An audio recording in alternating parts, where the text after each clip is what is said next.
Salut à tous et bienvenue pour cet épisode 25 de cette carrière avec le FC Sochaux. On retrouve le coach Alvaro en négociation avec un nouveau joueur. Il s'appelle Alvaro, c'est un gardien, il est à Huesca actuellement. Et le coach Alvaro qui essaye de le recruter librement pour la saison prochaine. Bon, il a essayé de négocier pour en faire un joueur de rotation, un joueur important. Il n'a pas voulu, Alvaro voulait être un joueur crucial. C'est donc avec deux gardiens titulaires pour l'instant que Alvaro va commencer la saison prochaine. C'est tout de même une bonne recrue avec 75 de général, un bon jeu au pied et à 25 ans des prétentions salariales tout à fait convenables. Que le coach Alvaro conclut l'arrivée du gardien Alvaro. Plutôt une bonne pioche, il arrive librement pour un salaire tout à fait honnête. Le coach Alvaro débute le mercato hivernal de la meilleure des façons. Ça sera le seul joueur libre recruté durant ce mercato. Il n'y a pas eu beaucoup de belles offres ou de trucs réalistes avec le FC Sochaux. On garde quand même ce côté réaliste, même si je pense que cette saison sera la dernière et qu'on passera sur eSport FC 24 dès la fin de cette saison. Les dirigeants sont bien évidemment très contents. Pourquoi ils le comparent à MDC alors que c'est un gardien, je ne sais pas. En tout cas, on va passer de suite au match avec cette rencontre contre Montpellier. Un match qui s'annonce intéressant. Sochaux doit gagner. Ce sont des matchs où on ne doit pas perdre de points. Le coach Alvaro l'a répété à ses joueurs. On espère que ça va se produire sur le terrain. Et à la 51e, Sochaux qui doit défendre après un corner montpellierin. Les Sochaliens mettent la pression sur les joueurs de Montpellier. Heureusement, Moridio fait une très belle parade. Et derrière, Boukari qui va tenter de relancer. C'est loupé. Nordin va essayer de trouver Kral, ce sera fait. Wai va trouver une solution sur le côté gauche. Et c'est Savanier, il me semble, qui a marqué. Est-ce que je ne dis pas de bêtises? Non, c'est Wai, Eli Wai qui crucifie les Sochaliens. Sochaux n'arrivait pas à sortir le ballon et ils l'ont payé cash. Montpellier marque, mais sur le coup d'envoi, Sochaux ne compte pas se laisser faire, sauf qu'ils perdent la balle de suite. Gaëtan Perrin se pas bien et récupère le ballon. Boukari va essayer de trouver une solution. Il va trouver Ibrahim Sissoko dans la profondeur. Ce dernier va arriver à se défaire du marquage et à tromper le gardien. Juste après le premier but montpellierin, Sochaux égalise. Le match n'est pas terminé et Sochaux peut encore gagner cette rencontre. Et à la 70e, Montpellier se monte encore très pressant. Aneba qui défend bien, rend le ballon à Gaëtan Westbeck. Ce dernier va essayer de trouver une solution avec Boukari. Boukari va lancer en profondeur Timothée Pembele, l'ancien parisien. Ce dernier va rejouer avec Boukari qui avait fait l'effort de revenir. Pereira de Sa va la donner à Kaloulou qui va avoir son ballon arrêté. Mais Pereira de Sa aura bien suivi et va offrir le but de la victoire à Sochaux et au coach Alvaro. Belle détermination des Sochaliens qui n'ont rien lâché malgré avoir subi une ouverture du score. Sochaux s'impose à la maison 2 buts à 1, but de Sissoko et Pereira de Sa. On va voir les stats du match. Une rencontre correcte, même si on aurait dû faire beaucoup mieux, parce qu'on a eu la possession, ils ont eu un peu plus de tirs. Le match est à peu près équilibré, c'est plutôt correct.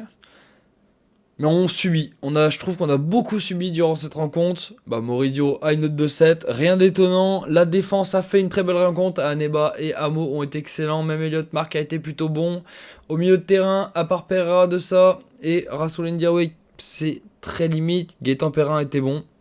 Beaucoup d'agressivité. Depuis qu'il s'est pris un petit coup de pression, ça va beaucoup mieux Gaëtan Perrin. Et devant Boukari et Sissoko ont des notes plutôt correctes. Kaloulou, c'est un petit peu plus compliqué. Après, il est rentré en cours de jeu, donc c'est normal. On a reçu une offre de transfert pour José Amo, le défenseur central espagnol.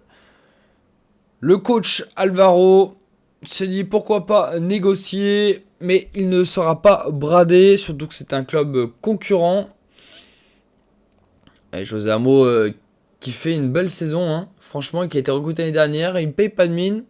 On a demandé 3 500 000, Montpellier n'a pas voulu, le coach Alvaro n'en démord pas, il a dit ça sera minimum 3 millions d'euros.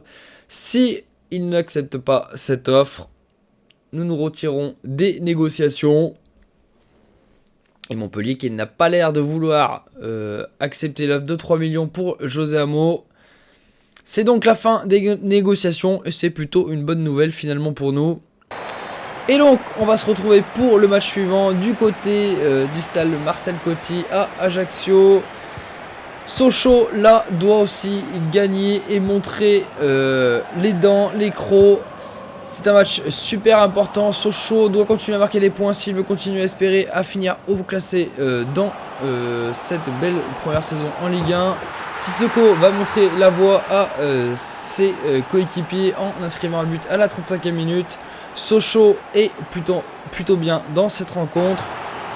Et à la 75e minute, Ajaccio qui va mettre la pression sur les cages de Sochaux et de Moridio. Kaloulou va récupérer le ballon. Il va jouer sur le côté droit sur Tony Mauricio qui venait tout juste de rentrer en jeu. L'ailier gauche reconverti à droite pour ce match va donner un super ballon à Aldo Kaloulou qui va mettre le ballon au fond des filets pour donner une deuxième victoire au FC Sochaux. Sochaux a été sérieux et Sochaux va remporter une rencontre importante. C'est une très bonne chose. Sissoko et Kaloulou sont les buteurs. Kaloulou qui est sur une bonne dynamique là sur ces derniers matchs. C'est plutôt encourageant pour lui. On va voir les stats de ce match. Mais Sochaux a dominé la rencontre et Sochaux mérite clairement sa victoire. C'est rare pour le souligner, mais là cette fois-ci il n'y a pas de doute. C'est Sochaux qui mérite sa victoire, comme je l'ai dit. Moridio a fait encore un très très gros match. Aneba et Amo ont été très bons. Elliott marque aussi. La défense est vraiment excellente, il n'y a rien à dire. Mauricio fait une belle rentrée. Wijnaldum a été correct. Perrin aussi. Le milieu de terrain, c'est compliqué. C'est même très compliqué. Devant Boukari, Kaloulou ont été excellents. 7-2 et 7-5 de notes. Sissoko était très bon aussi. 7-4. Il n'y a rien à dire, les attaquants sont de retour en grosse forme. Espérons que ça le reste. Et on se retrouve pour un transfert puisque le coach Alvaro a décidé de recruter un défenseur central. Il a jeté son dévolu sur le Brestois, Lilian Brassier. C'est une négociation compliquée avec le coach du stade brestois. Nous avons proposé 6 millions 100 000 pour s'attacher les services de Lilian Brassier. Et ce dernier va donc accepter de nous rejoindre, le nouveau numéro 4 du FC Sochaux. En plus c'est un défenseur central gaucher, donc on pourra repositionner José Amo défenseur central droit, mettre Lilian Brassier à gauche et mettre Aneba sur le banc. Steven Fortes sera certainement vendu en fin de saison. Je pense pas le garder, surtout qu'il a un rôle assez important, donc il va râler. Les dirigeants sont plutôt contents de l'arrivée de Lilian Brassier. C'est un gros transfert quand même, 6 millions 100 000, c'est quand même assez énorme pour le FC Sochaux, mais c'est quand même une bonne pioche. Il va nous apporter en défense centrale, j'en doute pas, et il sera titularisé dès le match suivant contre le PSG en Ligue 1. Sochaux qui va avoir fort à faire ce soir avec la redoutable équipe du PSG. On sait qui les ont mis en difficulté cette saison. Est-ce que Sochaux est capable de rééditer son exploit du début de saison? On ne sait pas.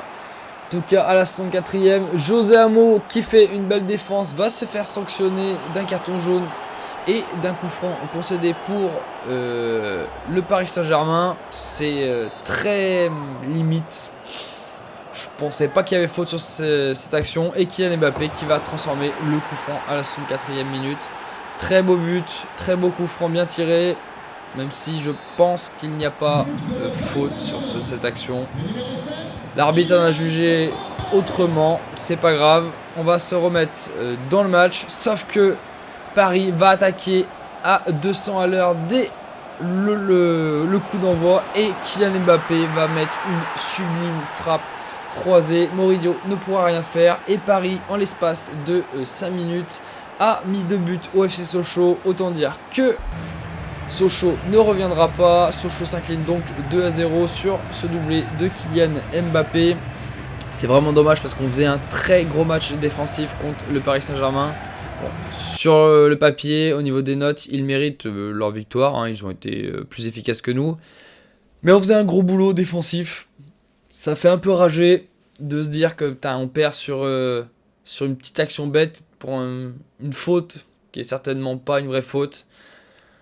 On va voir le stade des joueurs. Moridio est excellent encore. Il a fait un gros match. Il nous a sauvé beaucoup d'occasions. José Amo sort un peu du lot en défense, comme Elliott Mark.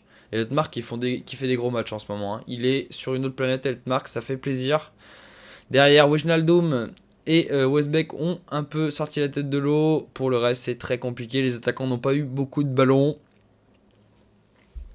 Donc, c'est pas des notes très formidables. On se retrouve dans les bureaux. Pereira de Sa a reçu une offre de la part de Watford. Eh ben, on va pas le brader. Pereira de Sa, c'est un élément important. C'est un très bon remplaçant. Le coach Alvaro s'en sert beaucoup. Il a donc décidé de demander une offre beaucoup plus élevée pour Pereira de Sa. Les dirigeants ne veulent pas mettre les 1,7 million réclamés par le coach. Excusez-moi, il a donc baissé légèrement son offre, 1,6 million. Mais les dirigeants n'en débordent pas. Les dirigeants de Watford n'en débordent pas. Ils veulent 1,3 million. Nous sommes descendus à 1,5 million. Ils n'ont pas voulu. Pereira de Sa restera donc chez nous pour le reste du mercato. On enchaîne avec encore un match contre le PSG. Alors, bien évidemment, c'est en coupe, donc c'est normal qu'on les raffronte de suite. Des changements ont été faits. Aneba, Henry, Janin et Pereira de Sa, j'avais un doute si je l'avais aligné, vont donc rentrer en jeu pour affronter le PSG une nouvelle fois du côté du stade Auguste Bonal. Est-ce que Sochaux peut créer l'exploit? C'est ce qu'on va voir durant cette partie, mais on sait que le PSG c'est compliqué et on va avoir fort à faire ce soir. Et à la 48e, le PSG se monte très offensif. Heureusement, très belle défense d'Elliott Mark qui va relancer dessus de son côté sur Gaëtan Perrin. Pereira de Sa va donc donner le ballon à Wijnaldum qui va se projeter vers l'avant. Il va donner un super ballon en profondeur pour Ousmane Boukari. Le défenseur Mancini qui revient très fort sur lui. Mais Boukari a le temps d'ajuster Donnarumma et d'ouvrir le score à la 52e pour le FC Sochaux. Est-ce que les hommes d'Alvaro sont capables de créer l'exploit? Telle est la question. Sauf que sur le coup d'envoi, Paris va de suite se montrer très agressif. On voit Mendes sur le côté gauche qui trouve Kiki Mbappé et ce dernier va fusiller Moridio. Malheureusement, notre avantage aura duré que quelques minutes. Et sur le coup d'envoi derrière, Sochaux va se montrer très offensif, très agressif. Malheureusement, le ballon va être perdu. Et la vitesse des joueurs parisiens, des stars parisiennes va faire la différence face à Sochaux. On voit un manque de chance, le ballon qui revient sur le poteau, puis sur Abel Ruiz. C'est malheureusement certainement la fin de notre parcours en Coupe de France. Sochaux s'incline donc 2-1 contre le Paris Saint-Germain, c'est dommage. On s'est montré encore une nouvelle fois bon dans le jeu, mais face aux stars parisiennes, nous n'avons rien pu faire, bien évidemment. Hein. Ils méritent leur victoire, hein. Ils ont dominé en termes de stats. Mais encore une fois, on s'est monté très agressif défensivement et ça fait plaisir à voir, franchement. Au niveau des stats, cette fois-ci, Moridio est passé un petit peu à côté de son match. Pas de bonnes notes, à part pour Ousmane Boukari qui a été plutôt bon. Aneba aussi a été excellent. Je comprends pas qu'il n'ait pas une meilleure note parce que vraiment, il a fait un gros match. Et on a reçu une offre de transfert pour Rassoul Ndiaye. En plus, c'est une équipe qui joue la Coupe d'Europe Copenhague. Donc, on négocie avec les Danois. On va pas brader Rassoul Ndiaye, hein, ça c'est sûr. Il demande 4,4 millions. On va essayer d'aller gratter un petit peu plus. On va demander 5 millions.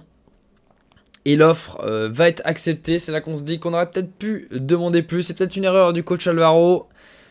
Et on va découvrir que quelques jours plus tard, Rasoul Ndiaye a bien accepté de rejoindre Copenhague. Gros coup dur pour le coach Alvaro qui perd l'un de ses milieux titulaires.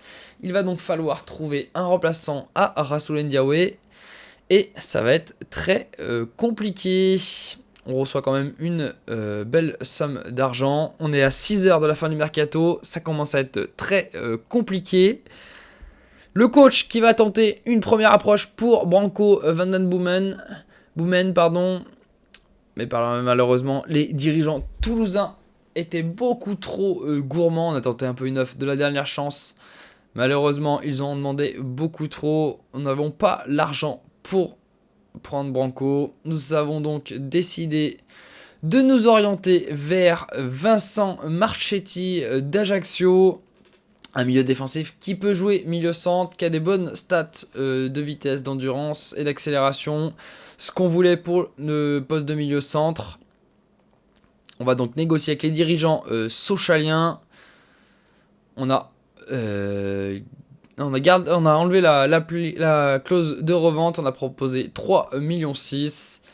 Et les dirigeants ajacciens ont accepté notre offre. Nous avons donc négocié avec le joueur qui a accepté de rejoindre le club. Il sera donc le remplaçant de Rasoul Ndiaye. Une bonne nouvelle pour le coach Alvaro qui vient saluer son nouveau joueur. Vincent Marchetti, qui est un gars solide, qui a montré qu'il avait de très bonnes capacités défensives. Offensivement, c'est peut-être un poil plus compliqué, mais je me fais pas de soucis de ce côté-là. Voilà, on va donc s'arrêter là pour cet épisode sur la fin de ce mercato hivernal. On se retrouve très vite pour le mois de février. On va juste voir ce que pensent les dirigeants de ce transfert. Ils trouvent que c'est une très bonne affaire. On aurait pu en tirer peut-être un peu moins, mais pas plus. Ils étaient assez compliqués à négocier. Voilà messieurs, allez, je vous dis à très vite pour le prochain épisode. Ciao tout le monde!